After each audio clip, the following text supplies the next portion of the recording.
It's almost impossible for anything to matter to someone who doesn't believe that they matter. One of the biggest sources of conflict I see in organizations is not that people don't know what to do or how to do it or they disagree about that. It's that they don't really have a shared belief in why it matters. People won't care until they feel cared for. When people feel like they can be replaced, they will act like they can be replaced. They won't show up, they won't commit, they'll look for someone else to work. But when people feel irreplaceable, they act irreplaceable. And that's that feeling of feeling needed. So noticed, affirmed, and needed. Those are the three practice areas. There's a big difference between knowing somebody and noticing them. You can know your best friend, but not notice that they're struggling. You can know your team, but again, not notice that someone's parent is in the hospital, or not notice that they've been struggling on a project. Instead of telling people they did a good job, show them the difference they made. So if they did a good job with a customer, don't just say, hey, good job with that customer. Say, did you see that customer walk away smiling? Think about where they're going, what they're doing. This is part of their day. They drove here, they came in here. Think about that. Thanks for doing that. Thanks for serving that customer in that way. Just that shift can reconnect people to impact. Mattering is the belief that we're a significant part of the world around us that comes from two things: feeling valued and knowing exactly how we add value. It's a very small thing, right? But purposeful leaders have a habit of doing that. They always show people why the work matters. They show people the difference that they make. They're meaning givers. People who experience high levels of meaningfulness in their jobs can connect even the discrete and routine things that they're doing with its inevitable human impact. For example, a lot of us live in an if-then argument. If I get to the weekend, then I'll be rested. If I get to retirement, then I'll be happy. This is called roller coaster motivation. We have this goal, we try to achieve it, and then what? Make another one. Purpose, though, fills the then what? You will never be done enriching as many people's lives as possible. We leave the most important things in our organizations up to intuition, like leadership and caring for people, but intuition does not scale. What scales is practice and skills. We are wired to contribute. Altruism is one of the most primitive parts of our brain. It's one of the only reasons why we've survived as a species to this time. When we are focused on other people, we get what's called the happiness trifecta of neurotransmitters, dopamine, serotonin, and oxytocin, and it literally controls for mood and movement. It's a basic need. From the moment you were born as a human being, as a baby, researchers find one of the first things you do is tilt your head upward to look for someone to value you. In fact, we have an instinct to search for mattering before we search for food, and that never goes away. That seeking system as human beings. The people on your teams are seeking to feel valued, and that's what mattering is. We physiologically become different and more effective when we have a purpose that's focused on helping other people.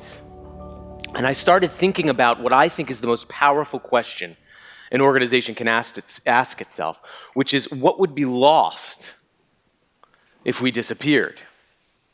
As a human being, what would be lost if I wasn't here? How am I needed? Who would miss us if we were gone? Often, when you imagine the significance of your absence, you're reminded of the significance of your presence. And that significance, the significance of existing, right, is our will to carry on.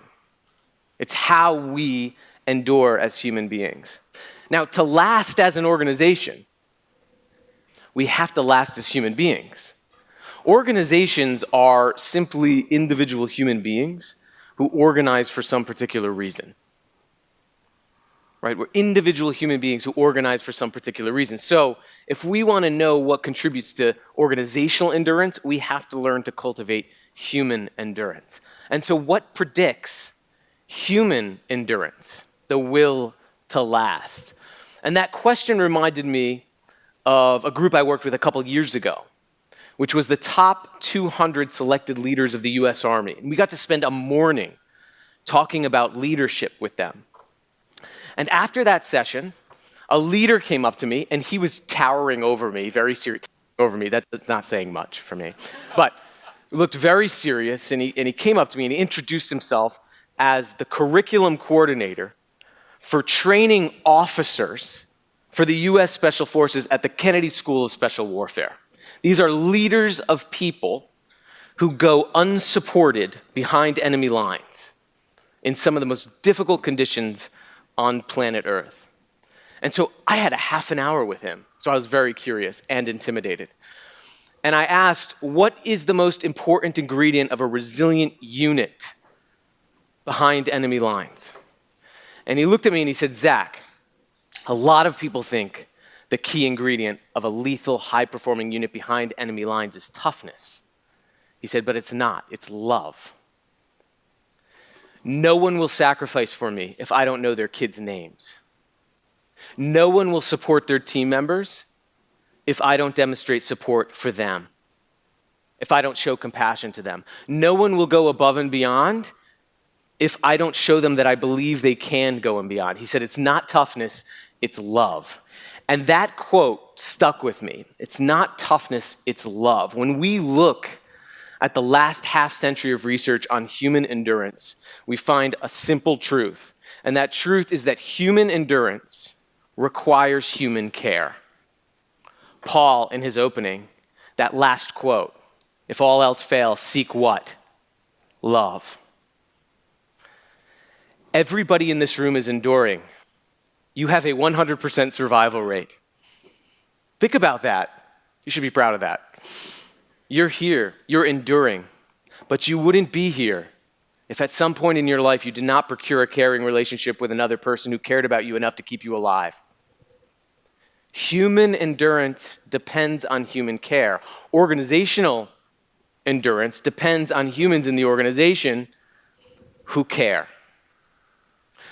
Let me introduce you to Emmy Werner. Emmy Werner is a psychologist, and her team in 1956 embarked on the most ambitious study of human resilience ever conducted. She was in the Hawaiian island of Kauai, and she studied over 700 babies from birth through their 4th decade. She had social workers, medical doctors keeping copious notes about family life, prenatal issues, educational behavior, physical health, mental health, over 4 decades. And she wanted to know what contributed to human endurance, human resilience. She measured personality, she measured IQ. And she knew about 250 of those 700 children had abject, difficult circumstances, suffering like extreme poverty, family hardships, neglect. But as she followed this group of 250, about half of them ended up with significant mental health issues, behavioral issues, and were essentially non-functioning members of society 4 decades later. But half of that group, that what she called was the vulnerable but invincible group, thrived into adulthood in spite of the same risk factors. And her team pored over the data from 4 decades and wanted to know why.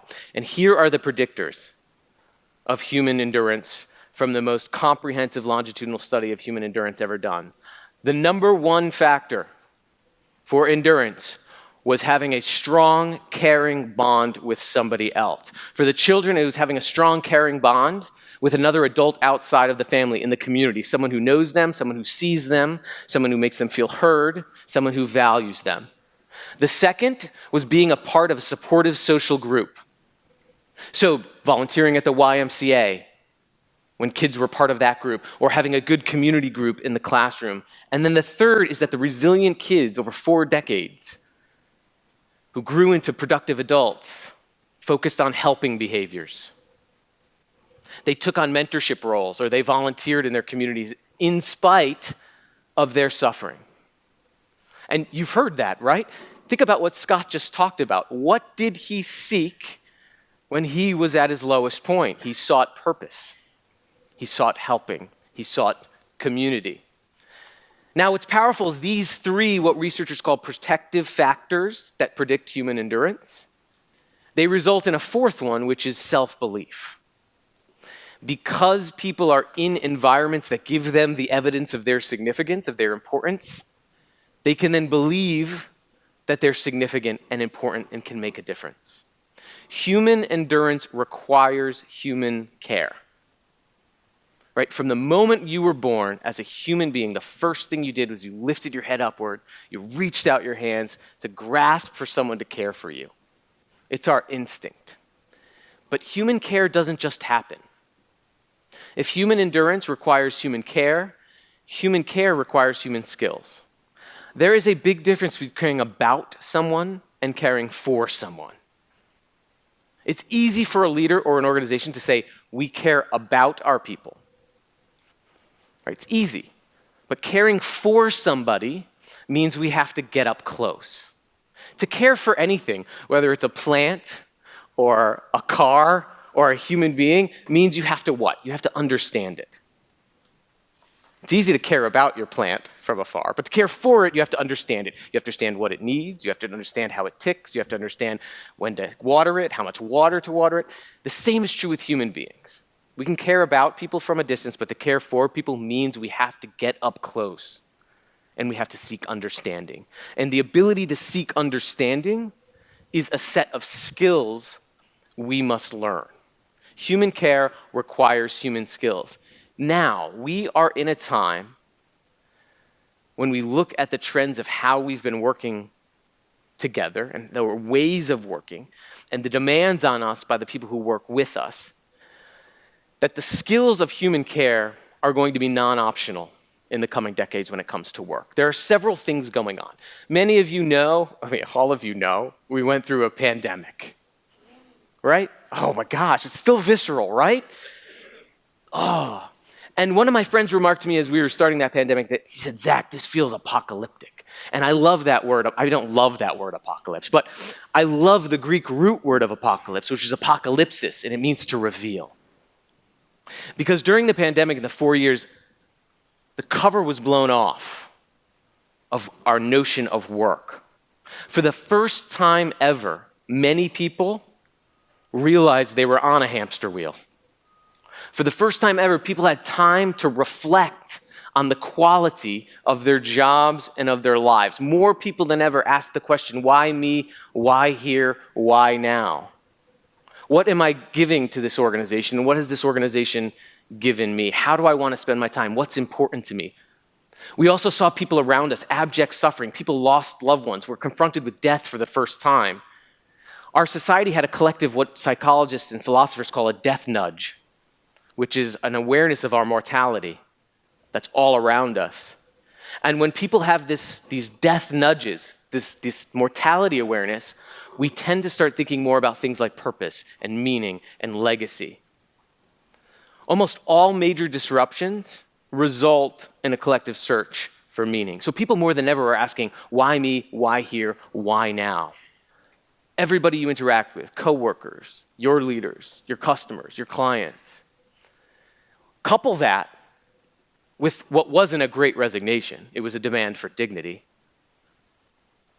And you get something that's a force that is irreversible. More people than ever were told that they were essential. And then they came back into our lives and our societies and our workplaces, and they asked, do I feel essential? In August 2023, more people went on strike than all of the 21st century combined. Over 4 billion aggregate workdays were lost due to strikes in August 2023. More people than ever. If I were to summarize the last 4 years of research on why people left organizations, it wasn't pay, it wasn't benefits, it wasn't even flexibility. It was things like, quote unquote, in one survey, uncaring leaders, feeling disrespected, or exploitation.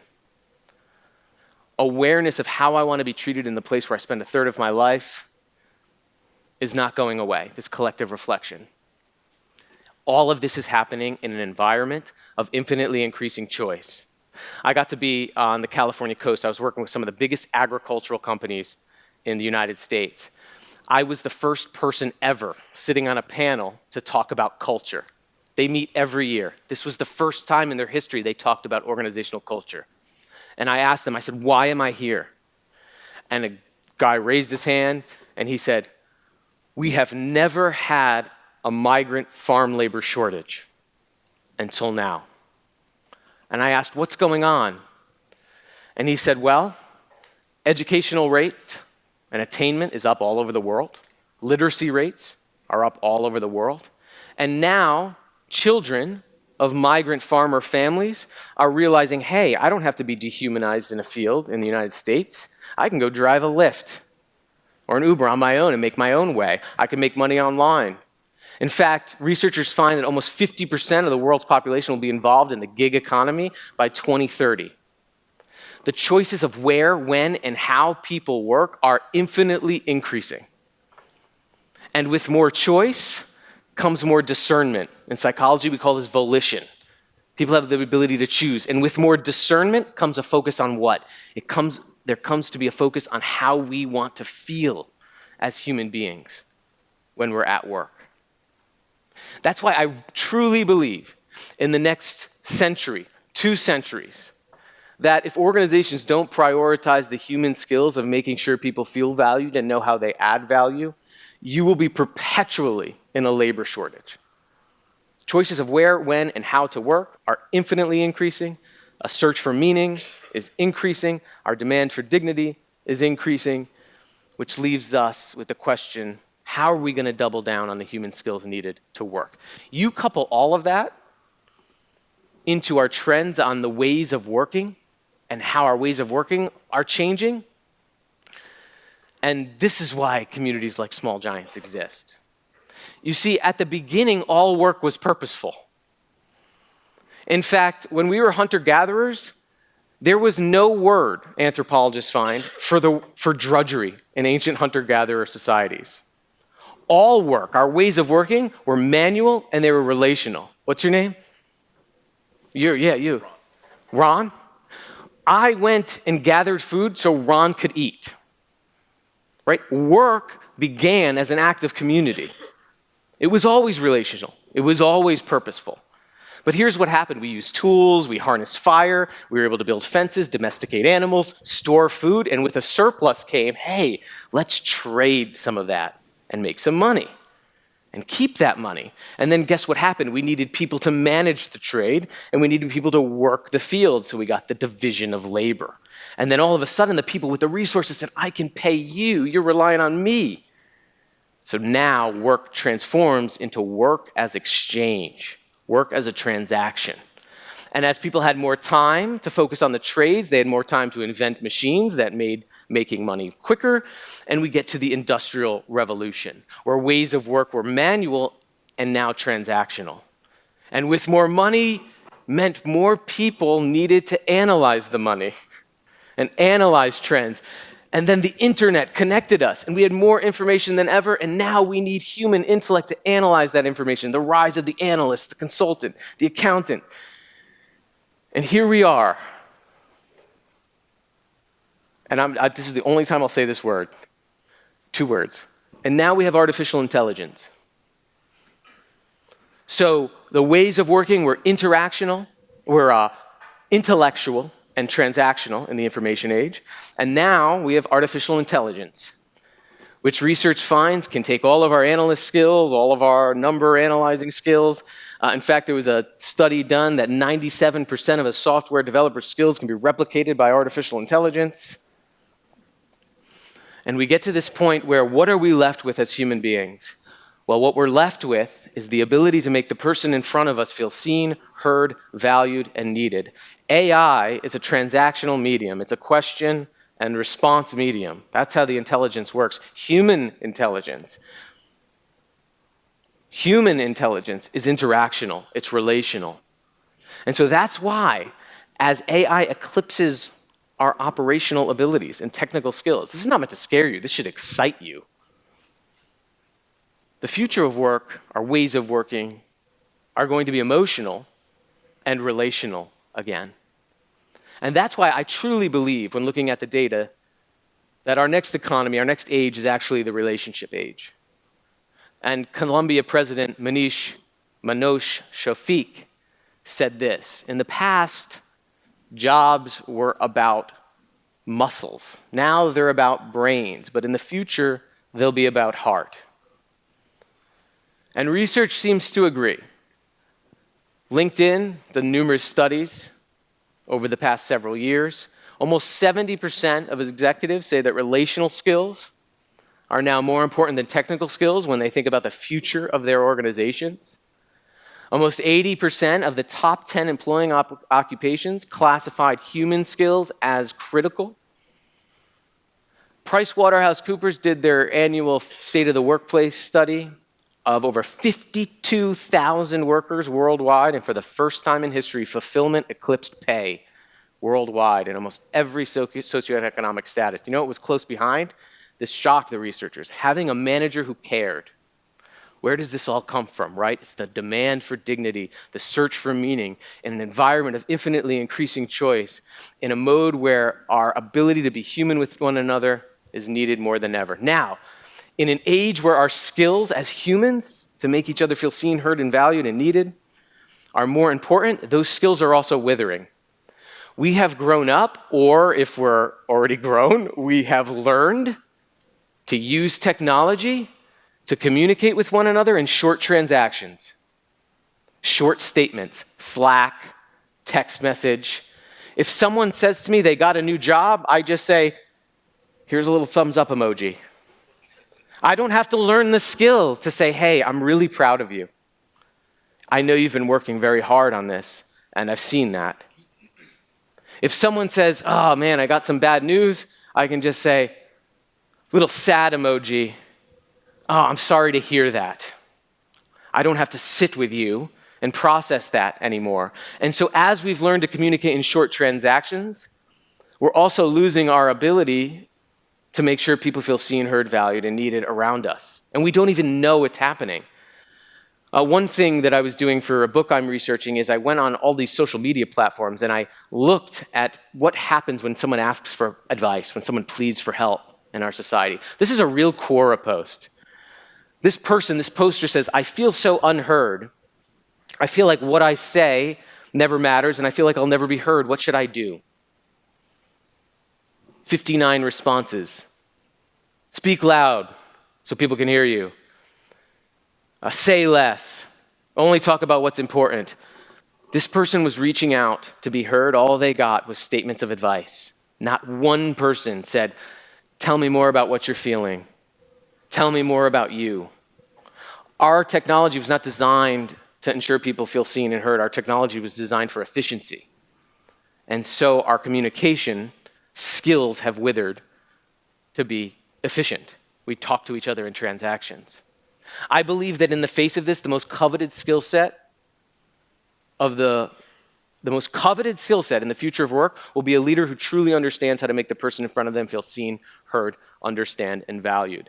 And as we look at what's happening in our workplaces and we look at the data, employees find that just 35% of people say that their organization provides the skill building necessary to enact these relational skills.